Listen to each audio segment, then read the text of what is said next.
Online gaming ने आज के नौजवानों को अपनी गिरफ्त में ले लिया है। इससे न केवल उनका समय बर्बाद हो रहा है, बल्कि उनके भविष्य को भी खतरे में डाल रहा है। दोस्तों, उत्तर प्रदेश के झांसी में हाल ही में एक नर्सिंग छात्रा सुनैना बदला नाम के ऑनलाइन गेमिंग में लाखों रुपए गंवाने और फिरौती के लिए अपने अपहरण की झूठी कहानी रचने का अनोखा मामला सामने आया है।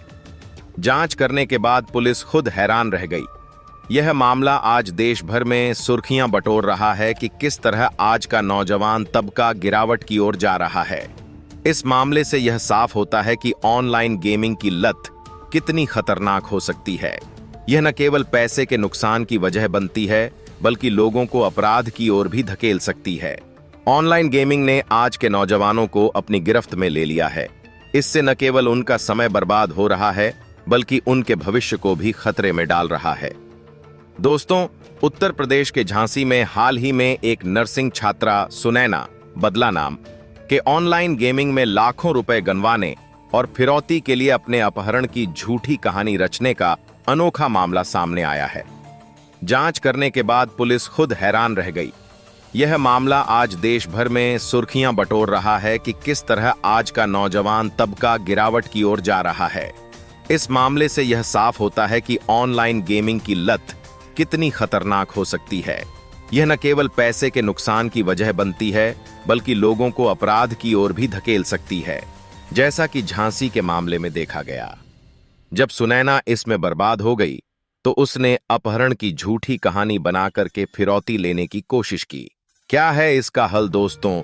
ऑनलाइन गेमिंग की लत के विरोध में जागरूकता बढ़ानी चाहिए और नौजवानों को इसके खतरों के बारे में जानकारी देनी चाहिए।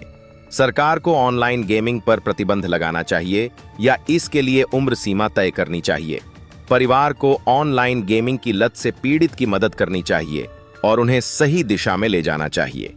सरकार को ऑनलाइन गेमिंग की लत के प्रति केडीडीहा एक्शन लेना चाहिए और इसके लिए जरूरी कदम उठाने चाहिए। देश दुनिया में सट्टे की लत के चलते कई लोगों ने झूठी कहानियां गढ़ी और पकड़े गए।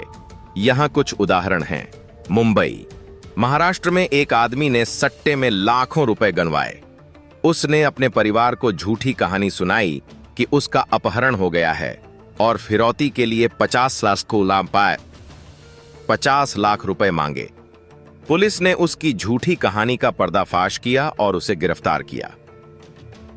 रायपुर, छत्तीसगढ़ में एक नौजवान ने सट्टे में 20 लाख रुपए गंवाए। उसने अपने दोस्तों से पैसे उधार लिए और फिर झूठी कहानी गढ़ी कि उसका एक्सीडेंट हो गया है और उसे पैसे की जरूरत है। पुलिस ने उसकी झूठी कहानी का पर्दाफाश किया। ढाका, बांग्लादेश में एक आदमी ने सट्टे में लाखों रुपए गंवाए। उसने अपने परिवार को झूठी कहानी सुनाई कि उसका अपहरण हो गया है और फिरौती के लिए 10 लाख रुपए मांगे हैं। पुलिस ने उसकी झूठी कहानी का पर्दाफाश किया और उसे गिरफ्तार कर लिया। पाकिस्तान में एक आदमी ने सट्टे में लाखों रुपए गंवाए।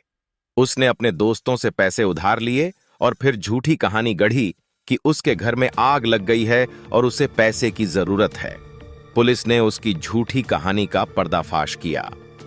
इन उदाहरणों से यह साफ होता है कि सट्टे की लत कैसे लोगों को झूठी कहानियां गढ़ने और अपराध की ओर धकेल सकती हैं।